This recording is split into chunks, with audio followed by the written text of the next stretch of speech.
waxin gi loolu la non xam nga on lit entre les lignes. bu baax sax. maanaam li ñu koy junj noonu si seen bind naan ko le Sénégal. le Sénégal loolu dox mooy dàq ginaar. waaw français mu ne clin d'œil. waaw sénégalais bi waaw le Sénégal vous écoute. mooy ko ne booy tànn. bul tànn si sa coalition boog wala si biir Pastef dong de waaye ñun suñu wàll bopp xalaat ñu si. mais je dis quand Macky dissolvait le gouvernement en démettant certains de ses premiers ministres. kenn xalaatul woon feneen fudul biir APR. kenn xalaatul woon feneen fudul fii nga xam ne moo di fan biir coalition muy di coalition Benno Bokk Yaakaar. et je pense que tey leçon boobu moo fi valable ba tey. ok leçon boobu moo fi valable ba tey donte les configurations comme on le dit certains ministres vont partir. mais d'autres ministres seront reconduits et occuperont les mêmes postes qu'ils avaient sous véritablement l'ère Sonko. ok c'est important. waaw c'est important on va essayer d'avancer Ismaïla wutalal ma doyen lu mu naan waxtaan wi gën a neexati parce que am na lu ñu war a waxtaanee te mi ngi ñëw sunu kanam mais dañuy bëgg a jeexal rek léegi doyen Abbas yow laay bëgg a jeexalee premier chapitre bi gouvernement gii di ñëw noo ko gisee noo ko séntu kan lañ nar a tàbb PM noo gisee prochain gouvernement réew mi ginnaaw bi ñu teggee ki nga xamante ne moom mooy Ousmane Sonko ak ñi nar a ànd ak moom. dafa am muñ gi nag waaw sourire bi dafa am ay penseurs yoo xam ni soo leen fëggoon tey ci seen tomb seen parole bi ñuy dem sur la situation de son pays. Il parle de remaniement ministériel,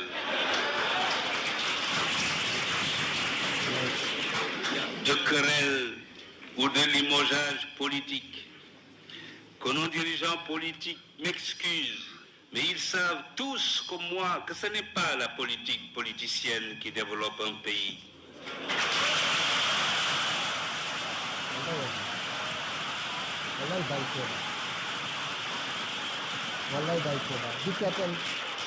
J'ai écrit dans un recueil de discours et d'allocutions que je me propose de publier bientôt que ce genre de politique est le métier le plus facile du monde.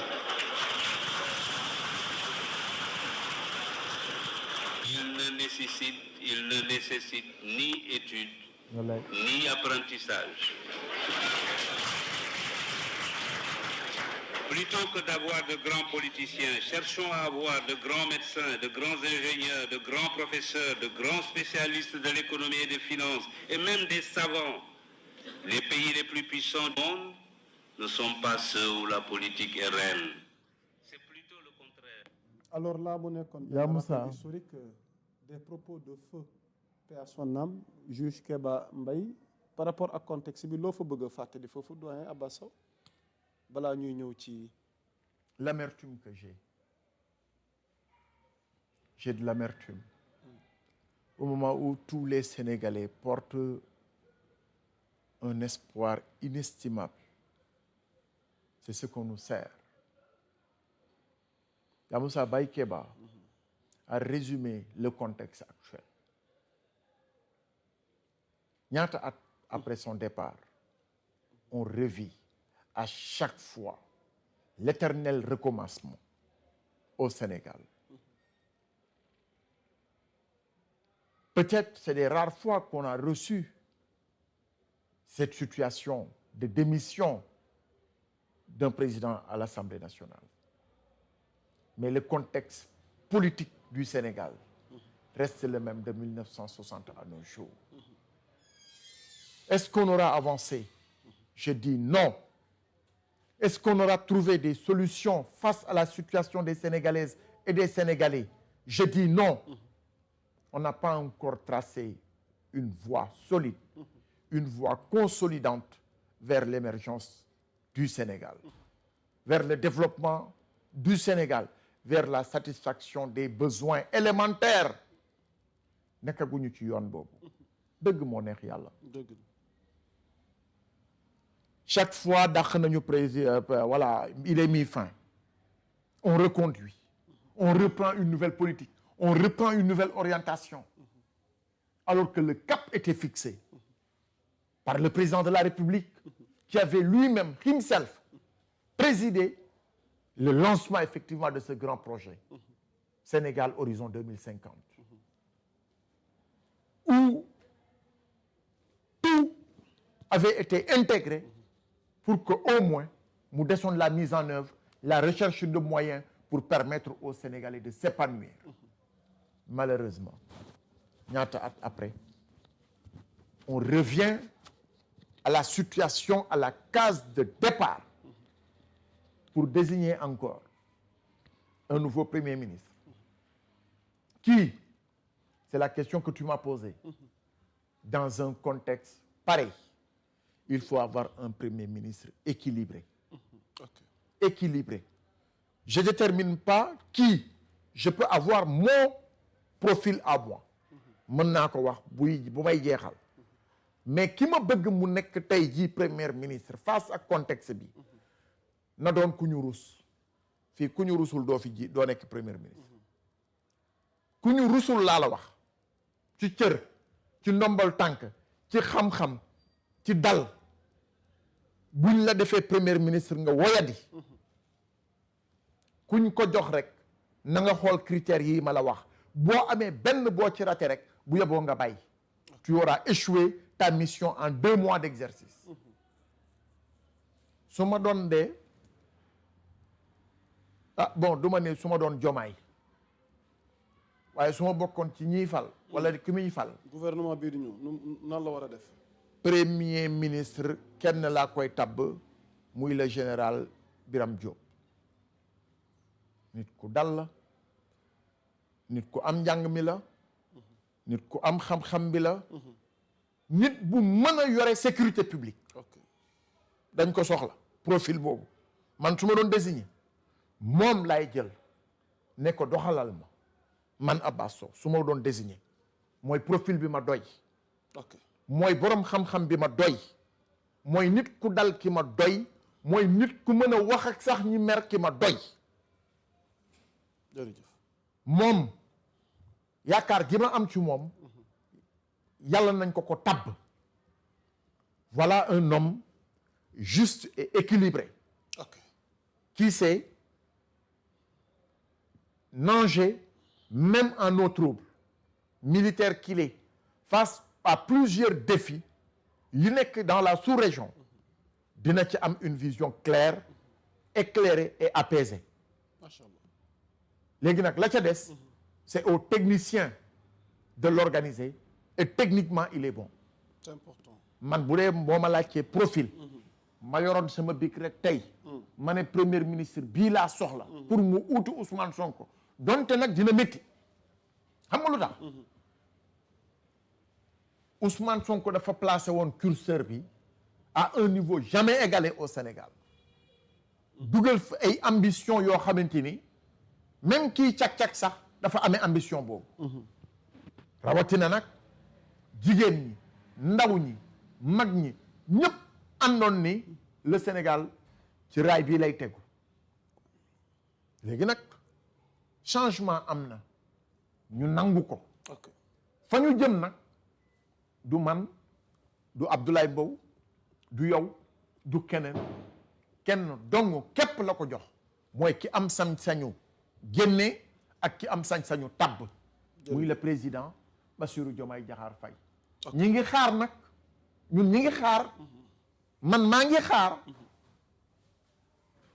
xaar depuis boobu ba léegi gisuma dégguma nag consultation yi muy def yëpp c'est zéro fu ñu toll nii c'est zéro consultation bi war mooy le président de la République a pris le décret de nommer X kooku commencé consultation bi liggéey bi wéy fa la Sénégalais yi toog di xaar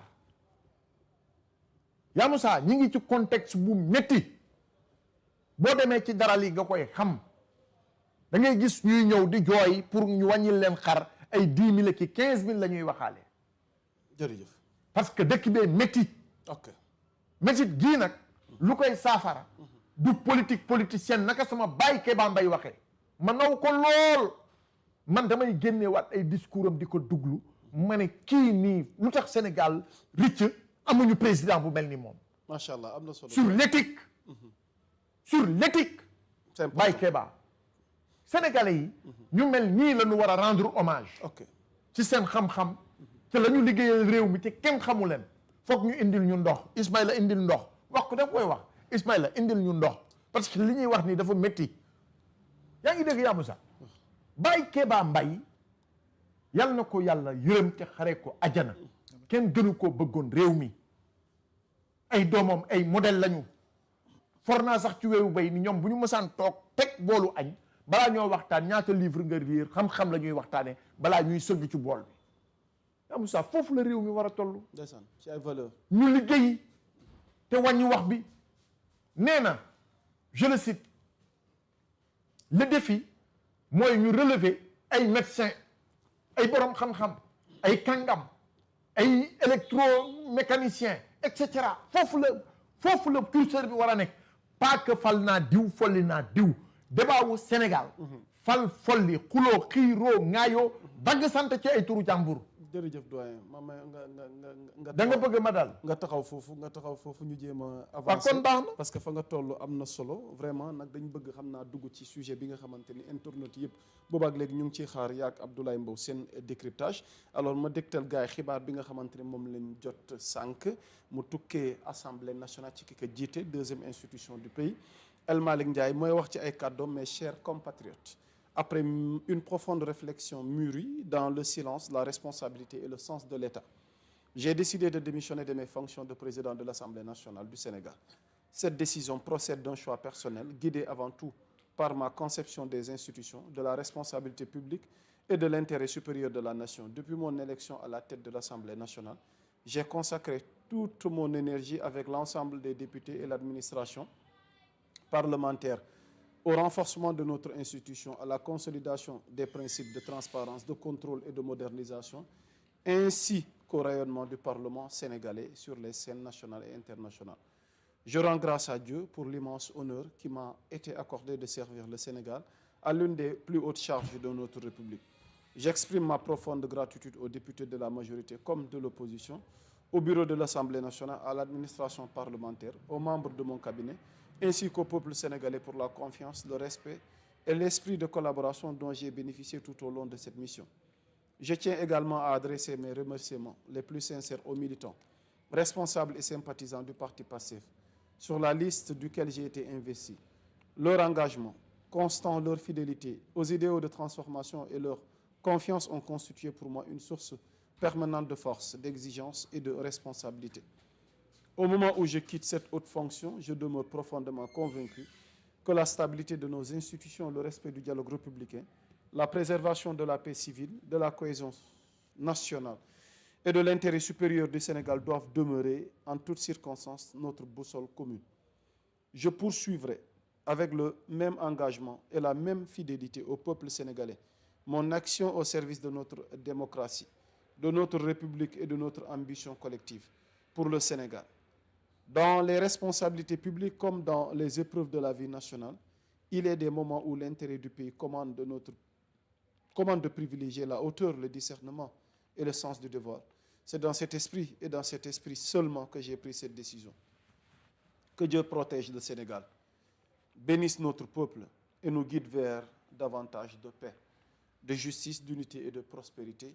El Malick Ndiaye, ancien président de l'Assemblée nationale du Sénégal. Donc ci tënk muy xibaar bi ñu jot sànq ci ngoon ñeel pencum ndaw réew mi kaka jiite woon di El Malick Ndiaye ne démissionné na ci charge wala ci li nga xamante ni ndombal tànk yooyu mu fa amee woon mu mel ni nag mardi comme ni ko Abbas jujjee sànq assemblée nar a jublu nag ci former bureau bu bees waaye nag ñu war a jublu tam ci réintégration Ousmane Sonko on en fera un débat peut-être ndax ñenn ñi jàpp nañ ni war na delluwaat warut a dellu assemblée bi règlement bi may na ko mayewu ko dafa démissionné woon dafa suspendre mandat bi loolu yëpp nekk débat en tout cas assemblée bi ci bataaxal bi nga xamante ni ñoom génnee nañ ko ñoom li ñu wax moom mooy suspension de mandat peut-être ñiy wax démission ci kàddu Ousmane Sonko keroog bi mu nekkee premier ministre ba dem assemblée ci ay kàddoom dafa ne woon dafay jëbbal lettre de démission waaye li assemblée jàpp mooy que ni dafa suspendre li nga xamante ni moom mooy mandaam. Donc ma wax leen ko mooy communiqué du bureau de l'Assemblée nationale. Le bureau de l'Assemblée nationale informe qu'au cours de sa réunion tenue ce dimanche 24 mai 2026, les membres ont pris connaissance de la démission de la présidence de l'Assemblée nationale de M.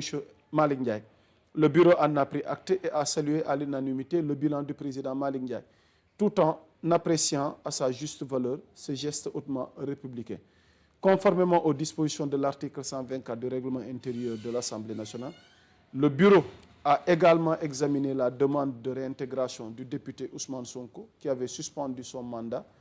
Ainsi, en application des dispositions de l'article 15 du règlement intérieur, Dr Ismaïla Diallo, premier vice-président, a présidé la réunion de la conférence des présidents qui a suivi aussitôt pour fixer la date de la prochaine séance plénière muy mardi bi nga xamante ni ci lañ jëm. Doyen Abdoulaye Mbow, ci yow laa jëm déjà. Abbas maa ngi ñëw ci yow. El Malick mi présenté démission. Parlons à présent des conséquences, enjeu ak contexte bi ak suite bi nga xamante ni moom la tournure yi nar a jël. Déjà spéculation yi mi ngi jëm ci ñu ngi wax naan le parti Pastef wala les dirigeants wala ñi nga xamante ni ñoo nekk ci Pastef te ñu ngi bëgg a installer wala instaurer une crise institutionnelle dans ce pays. Partagez-vous un tel avis? Xibaar gi ak enjeu yi ci lalu ban jàngat nga ci am? D'abord la ci jiitu actu El Malick bi dafa am lu mu firndeel, dafa am lu mu fësal. Kii d'accord na kii d'accordul, ce n'est pas le plus important, mais sur le plan purement politique et sur le plan purement relationnel, El Malick dafa firndeel ni c'est un homme boo xam ne war nañu am si moom confiance totale que ni moom tànn nañ ko